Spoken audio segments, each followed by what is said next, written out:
Un homme peut avoir une belle apparence et nous pouvons le juger avec notre expérience de manière positive. Mais cela n'est pas toujours le cas. Nos yeux nous trompent. Nous pouvons voir cet exemple avec Samuel, qui était un prophète de Dieu, 1 Samuel 16:7, et qui considérait Eliab, le fils aîné d'Ishaï, comme futur roi, alors que Dieu l'avait rejeté.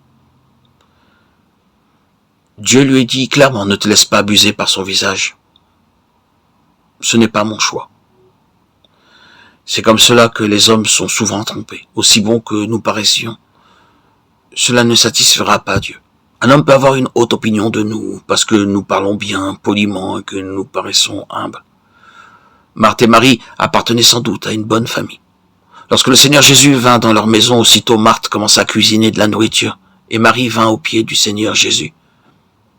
Quelle belle famille c'était, très généreuse, gentille, aimante et très hospitalière. Et par-dessus tout, une famille craignant Dieu. Mais le Seigneur Jésus avait vu quelque chose que personne d'autre ne pouvait voir. À moins qu'un homme ne devienne entièrement nouveau, il ne peut recevoir l'amour, la puissance et la grâce de Dieu. Ainsi, le Seigneur Jésus-Christ vint à Béthanie pour qu'il voie d'abord leur vraie condition intérieure. Ce n'est qu'ensuite qu'il pourra les bénir. Patiemment et tendrement, il vint à Béthanie jusqu'à ce qu'il trouve un changement dans la famille entière. Le Seigneur Jésus-Christ, très tendrement, vient à nous aussi, encore et encore, jusqu'à ce que toute chose soit nouvelle, car toute chose doit venir de lui. Et tout cela vient de Dieu. 2 Corinthiens 5:18. Si quelqu'un est en Christ, il est une nouvelle créature. 2 Corinthiens 5:17.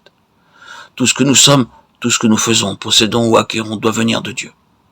Alors seulement il est satisfait, et à cette façon, il vient à nous, et envoie les siens à nous, et ses serviteurs encore et encore, jusqu'à ce que nous entrions dans la pleine possession de la nouvelle vie. Alors notre oui devient un oui, et notre non devient un non, et chacun de nos pas sera contrôlé par lui. Cela prend du temps, mais le Seigneur connaît toutes nos difficultés et très tendrement vient à nous, toujours à nouveau. Au début, il n'est pas fait mention de Lazare, évidemment, il n'était pas directement intéressé. C'était un homme très bien, il n'y avait rien à dire contre lui, car il était honnête et travailleur, ainsi qu'un bon frère. Nous savons cela parce que Marthe et Marie pleuraient beaucoup sur lui quand il mourut. S'il avait été un mauvais homme, personne n'aurait pleuré sur lui. Il y a des gens très bien qui sont très gentils, très affectueux. Ils aiment parler aux serviteurs de Dieu et les recevoir dans leur maison. Mais si ceux-ci leur apportent la parole de Dieu, ils doivent aller dormir. Ils ne sont pas intéressés. Quelqu'un peut leur parler de chiens, d'ânes ou de singes, ils seront intéressés, mais ils n'ont aucun intérêt pour la parole de Dieu. Lazare a bien pu être ainsi au début. Peut-être ne s'intéressait-il pas ou n'aimait-il pas la parole de Dieu et partait-il habilement quelque part ailleurs quand le Seigneur Jésus-Christ venait dans la maison. Si le Seigneur Jésus entrait par la porte de devant, peut-être qu'il sortait par celle de derrière. Il y a beaucoup d'hommes de ce genre. Vous ne pouvez trouver aucune faute en eux, car ce sont des gens bien, bons et travailleurs. Mais de toute manière, ils n'ont aucune faim ou soif des choses de Dieu. Ils trouvent toujours des échappatoires, des moyens de s'éloigner.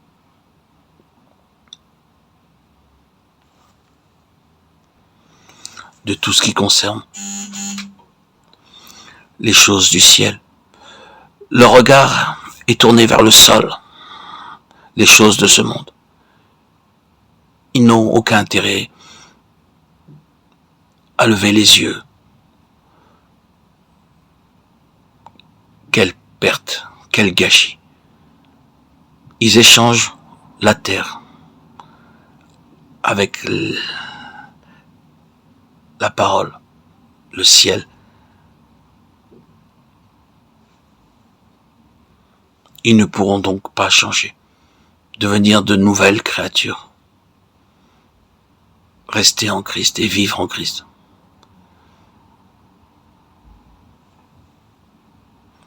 Leur attitude orgueilleuse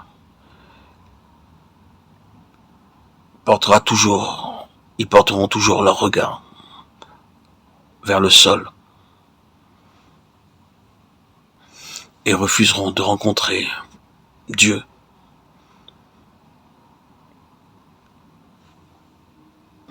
Leur cœur ne pourra être que tiède, froid.